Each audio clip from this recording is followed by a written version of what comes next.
अंतरिक्ष का सन्नाटा, दूर, बहुत दूर, धरती से लगभग 2 लाख मील 3 इंसान एक छोटी सी मशीन में बैंड चंद की तरफ बढ़ रहे थे। उनकी आंखों में सपने थे, पूरी दुनिया की उम्मीदें उनके साथ थीं। सब कुछ बिल्कुल ठीक चल रहा था। हर मशीन, हर कंप्यूटर, हर स्विच अपने काम को अंजाम दे रहा था। लेकिन तभी उस गहरी शांति को एक आवाज ने चीर दिया। एक ऐसी आवाज जिसे सुनकर ह्यूस्टन, टेक्सास में बैठे नासा के कंट्रोल रूम में सबके कान खड़े हो गए। ये आवाज थी एस्ट्रोनॉट जैक स्वीगर्ट की। उनकी सांसों में थोड़ी घबराहट थी, आवाज में एक अजीब सी टेंशन। उन्होंने रेडियो पर कहा, okay Houston, we've had a problem here. Control room में बैठे लोग पहले तो समझ नहीं पाए, लेकिन कुछ ही पलों में जब मिशन कमांडर जिम लवेल ने उन्हीं शब्दों को दोहराया, तब सब समझ गए कि मामला गंभीर है। चंद पर उतरने का सपना एक पल में टूट कर बिखर गया। अब मिशन चंद पर जीत हासिल करने का नहीं था, बल्कि जिंदा बचने का था। यह कहानी उस असफलता की है जिसे दुनिया अपोलो 13 के नाम से जानती है। 11 अप्रैल 1970 का दिन था। फ्लोरिडा के कैनेडी स्पेस सेंटर पर लोगों का हुजूम उमड़ा हुआ था। सबकी निगाहें एक विशाल सैटर्न वी रॉकेट पर टिकी थीं। यह रॉकेट अपोलो 13 मिशन को चंद पर ले जाने के लिए तैयार था। इस मिशन के 3 हीरो थे, commander Jim Lovell, command module pilot Jack Swigert और lunar module pilot Fred Haise. Launch के वक्त सब कुछ बिल्कुल प्लान के मुताबिक हुआ। रॉकेट ने धरती की गुरुत्वाकर्षण शक्ति को चीरते हुए आसमान की तरफ उड़ान भरी। शुरुआती 2 दिन का सफर बेहद सुकून भरा था। एस्ट्रोनॉट्स अपने काम कर रहे थे, धरती से उनका संपर्क बना हुआ था। उन्हें इस बात का जरा भी अंदाजा नहीं था कि उनका यह सपना कुछ ही घंटों में एक डरावने सच में बदलने वाला है। मिशन के शुरुआत से ही कुछ छोटे मोटे संकेत मिल रहे थे, जिन पर उस वक्त किसी ने ज्यादा ध्यान नहीं दिया। जैक स्वीगर्ट ने कंट्रोल पैनल पर लगे एक स्विच को दबाया। उन्हें क्या पता था कि उनका यह एक छोटा सा एक्शन उनकी जिंदगी का सबसे बड़ा तूफान लाने वाला है। जैसे ही जैक स्वीगर्ट ने ऑक्सीजन टैंक को स्टिर करने वाला स्विच ऑन किया, एक जोरदार धमाके की आवाज आई। पूरा स्पेस कैप्सूल कांप उठा। जिम लवेल ने नीचे कंट्रोल रूम को सूचित किया, Houston, we've had a problem. Capsule के अंदर अलग अलग अलार्म बजने लगे। उन्होंने खिड़की से बाहर झांका तो उनके होश उड़ गए। उनके यान से गैस का एक सेफ्ड बादल निकल रहा था। यह गैस उनकी जिंदगी थी। धमाका उनके सर्विस मॉड्यूल में रखे 2 ऑक्सीजन टैंक्स में से एक में हुआ था। इस धमाके ने न सिर्फ टैंक नंबर 2 को तबाह कर दिया था, बल्कि टैंक नंबर 1 को भी बुरी तरह से नुकसान पहुंचाया था। ऑक्सीजन सिर्फ सांस लेने के लिए जरूरी नहीं थी, बल्कि यान को बिजली देने वाले फ्यूल सेल्स के लिए भी जरूरी थी। कमांड मॉड्यूल, जिसका नाम ओडिसी था, धीरे धीरे अंधेरे में डूब रहा था। ह्यूस्टन में बैठे फ्लाइट डायरेक्टर जीन क्रंस और उनकी टीम के लिए यह एक बहुत बड़ी चुनौती थी। उनके पास वक्त बहुत कम था। कमांड मॉड्यूल की पावर तेजी से खत्म हो रही थी।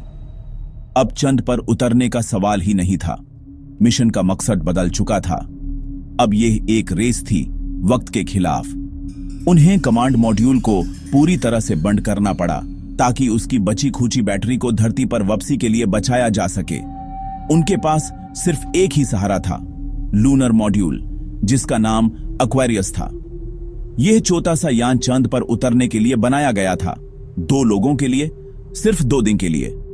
अब उन तीनों को उसी छोटे से यान में अगले 4 दिन गुजारने थे। एक्वेरियस को उनकी लाइफ बोट, यानी जीवन रक्षक नाव बनना था। यह एक ऐसा प्लान था जो पहले कभी नहीं आजमाया गया था। कमांड मॉड्यूल ओडिसी को बैंड करने का फैसला लेना आसान नहीं था। वो उनका घर था, उनकी वापसी का जरिया। अब उनका नया घर था एक्वेरियस, एक लूनर मॉड्यूल। यह यान 2 लोगों को चांद की सतह पर 45 घंटे तक जिंदा रखने के लिए डिजाइन किया गया था। एक्वेरियस में इतनी पावर नहीं थी कि वो 3 लोगों की जरूरतों को पूरा कर सके। इसलिए उन्हें हर गैर जरूरी सिस्टम को बैंड करना पड़ा। धरती पर नासा के कंट्रोल रूम में माहौल बदल चुका था। अब वहां चंद पर जीत का जश्न नहीं, बल्कि 3 जिंदगियों को बचाने की जद्दोजहद थी। जीने क्रांस ने अपनी टीम को साफ शब्दों में कहा, failure is not an option. पूरी दुनिया की निगाहें अब इस मिशन पर टिक गई थीं। हर टीवी चैनल, हर रेडियो स्टेशन, हर अखबार सिर्फ अपोलो 13 की खबर दे रहा था। एस्ट्रोनॉट्स के लिए एक्वेरियस में रहना बेहद मुश्किल था। वहां जगह बहुत कम थी, पानी की कमी हो गई थी। उन्हें दिन भर में सिर्फ कुछ घूंट पानी पीने की इजाजत थी। ठंड के कारण कैप्सूल की दीवारों पर पानी की बूंदें जम गई थीं।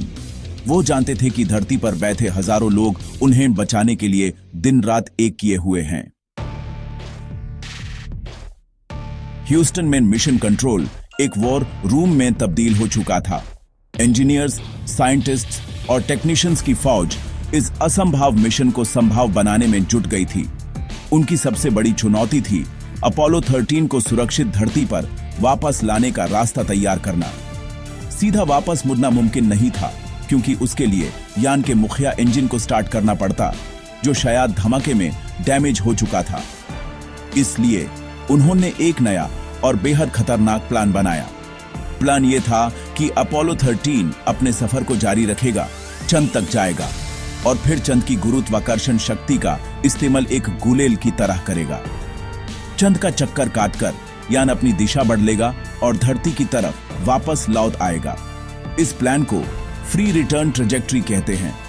इसमें सबसे बड़ा रिस्क ये था कि अगर उनका अनुमान जरा सा भी गलत हुआ तो यान या तो चंद से टकरा सकता था या फिर हमेशा के लिए अंतरिक्ष में खो सकता था।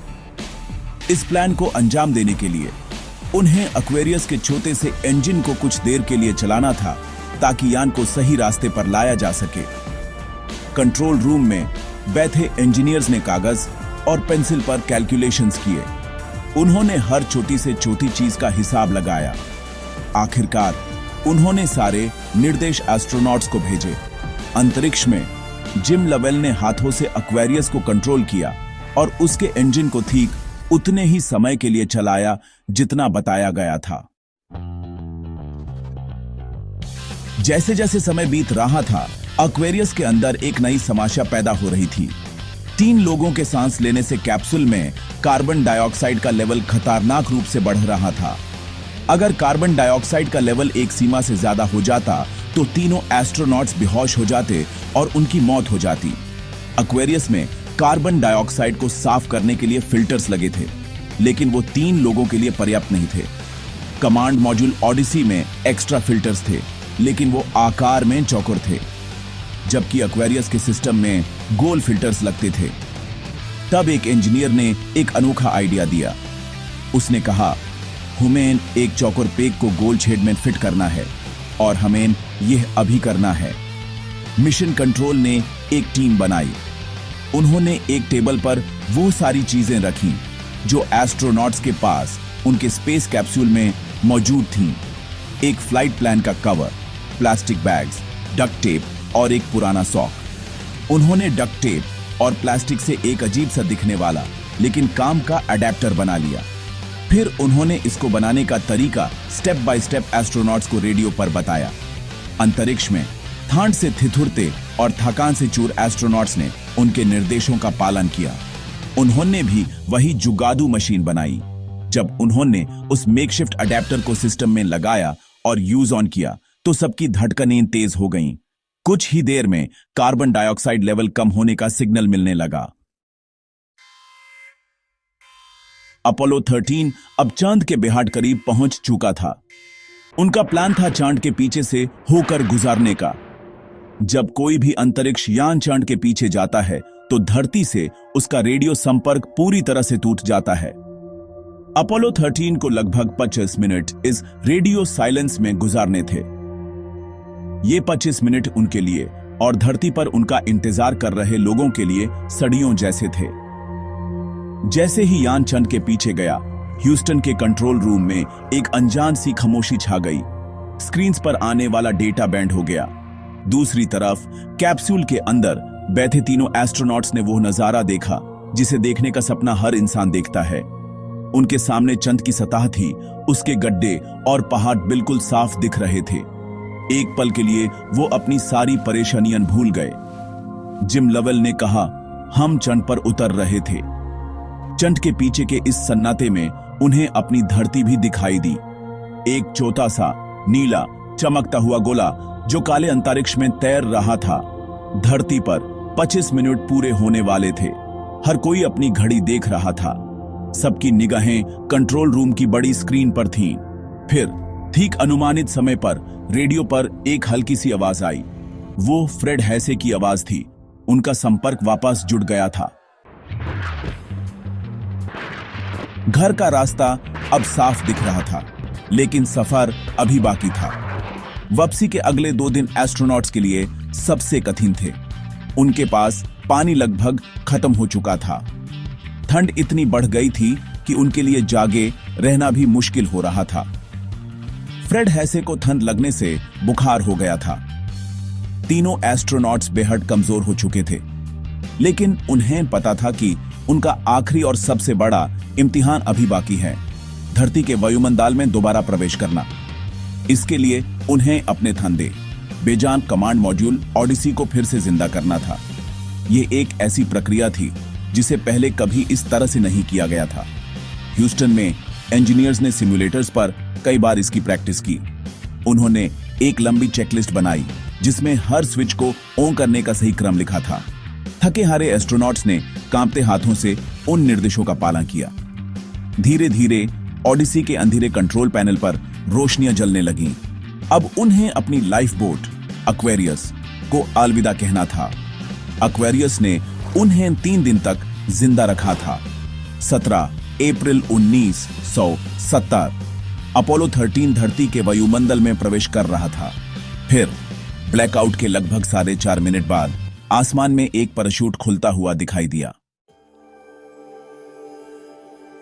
अपोलो 13 का कैप्सूल ओडिसी आहिस्ता से पैसिफिक महासागर के नीले पानी में उतर गया। रेस्क्यू टीम्स तेजी से उनकी तरफ बढ़ीं। जब कैप्सूल का दरवाजा खुला और तीनों astronauts gym Lovell, Jack Swigert और फ्रेड हैसे बाहर निकले तो पूरी दुनिया ने राहत की सांस ली। वो कमजोर थे, थाके हुए थे, लेकिन जिंदा थे। उन्होंने एक ऐसे मिशन को पूरा किया था जिसे इतिहास में हमेशा याद रखा जाएगा। उनका मिशन चंद पर उतरने में असफल रहा, लेकिन 3 जिंदगियों को बचाने में सफल रहा। इसलिए इसे अक्सर एक सफल असफलता या सक्सेसफुल फेलियर कहा जाता है। यह कहानी सिर्फ 3 एस्ट्रोनॉट्स की हिम्मत की नहीं है।